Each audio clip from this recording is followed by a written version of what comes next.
as decisões que vão ser tomadas agora, elas podem projetar uma utopia ou uma distopia para o transporte público. Quais as medidas que vocês julgam, qual a direção para a gente não ser tão incisivo na esfera municipal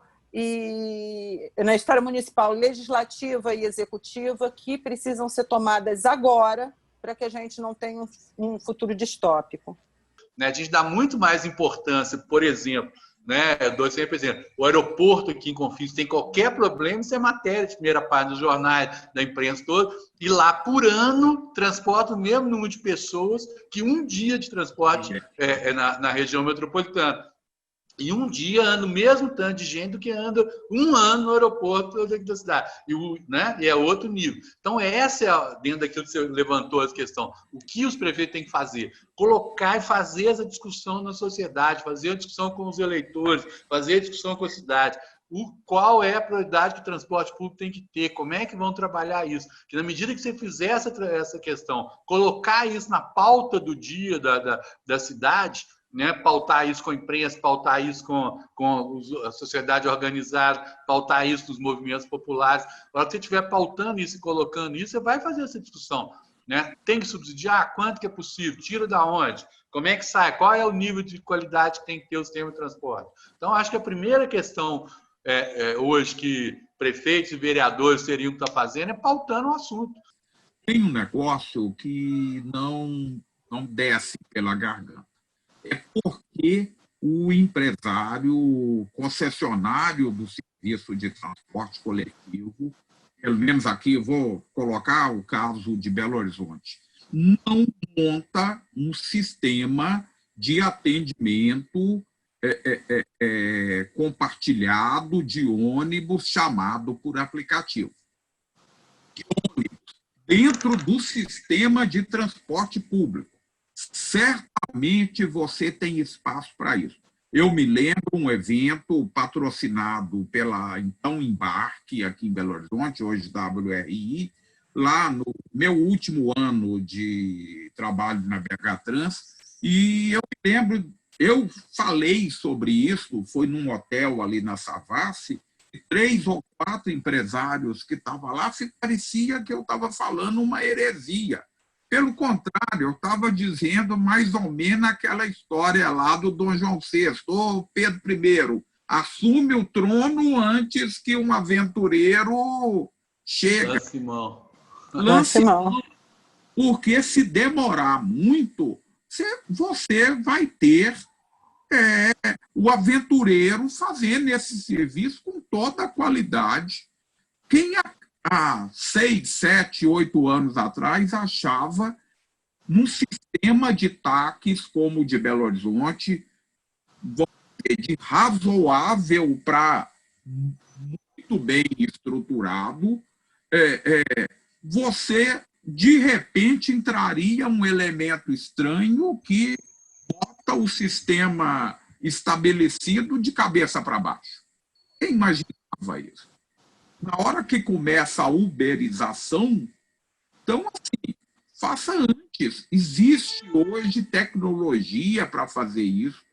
Os contratos de transporte de Belo Horizonte não são contratos igual de cidade do interior pequena, que o sujeito é concessionário da linha A, B, C ou D.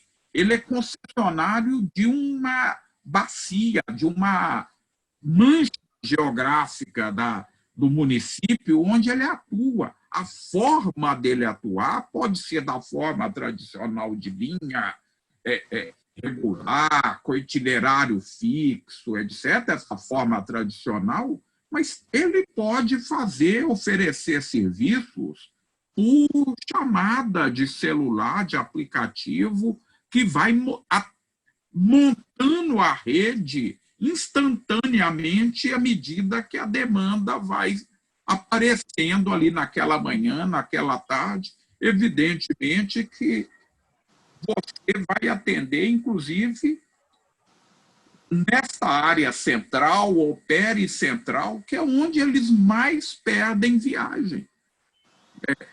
É gente que tem mais facilidade de ir transporte individual por aplicativo, de comprar seu carro, e ninguém é proibido de comprar carro, mas que não deixe ele na garagem para outros tipos de uso e vai usar de forma discriminada, quando ele poderia ter serviços de transporte coletivo com as externalidades positivas para a cidade e com a garantia que o agente concessionário estabelecido de forma correta vai tendo garantido o seu negócio, porque senão ele vai perder o negócio. O Pedro I vai embora e o aventureiro vai assumir o trono. Só um palpite que eu tenho, já temos estudado isso aí. Hoje tem 3 experiências no Brasil grandes sobre isso. Tem uma em Goiânia, Fortaleza, né? Esqueci a outra qual é. Mas é uma coisa assim, importante, tal, mas é marginal no sentido. É uma margem da coisa que vai ter. É importantíssimo, tem que ter. Eu acho que isso aí puxa mais distante, que é ver que se eles não mexem nem com isso, não pensam nem no resto das coisas. Exatamente, é isso. Esse que é o poder. Isso está na mão deles para fazer. Né? Não é a solução, óbvio. Mas é um primeiro passo. Não é a solução. Mas é um caminho, né? É na borda, é na margem mesmo, mas é um indicativo de mexer, que está mexendo, e é um indicativo que está preocupado com a qualificação e com a inovação. Claro. Se preocupar só com a perda de demanda, meu Deus, eu estou perdendo demanda ano a ano, é 5% todo ano e tal, ele vai ficar arrancando cabelo aí, cada vez vai ser pior se não agir. Que, na verdade, a grande maioria dos candidatos a prefeito, né, e vereadores não tem. Eles têm, às vezes, uma ideia de algumas coisas, mas eles não conseguem ver a cidade como um todo. E nessa questão nossa de transporte, nesse momento de pandemia, nesse momento onde está todo mundo, de alguma forma, se ajeitando, né, eu acho que a gente tem que estar vendo o que a gente quer. E eles precisam saber disso. Na verdade, esses novos administradores, eles precisam entender o que essa cidade precisa. Ela não pode continuar operando modos de forma individual, né? Cada um dentro da sua caixinha. Elas têm que entender que, quando ela faz essa visão do sistema como um todo, né? Esse sistema engloba todo mundo, inclusive os patinetes, como você bem colocou. Seja ele bom ou ruim, é um sistema que está aí. É óbvio que o sistema de patinete ele não é um sistema de transporte coletivo, embora muitos pais levem seus filhos ali junto, né? O que é um perigo enorme. Mas, enfim, eu acho que o que a gente tem que ver como compatibilizar. Então, eu acho que o problema das cidades, né, não é o aplicativo. O problema das cidades não é o ônibus cheio, né? O problema da cidade é a falta de visão dessa necessidade de integração do sistema. E mais do que a integração do sistema, é a integração com a cidade, é a integração com onde as pessoas estão, é a integração com para onde essas pessoas querem ir.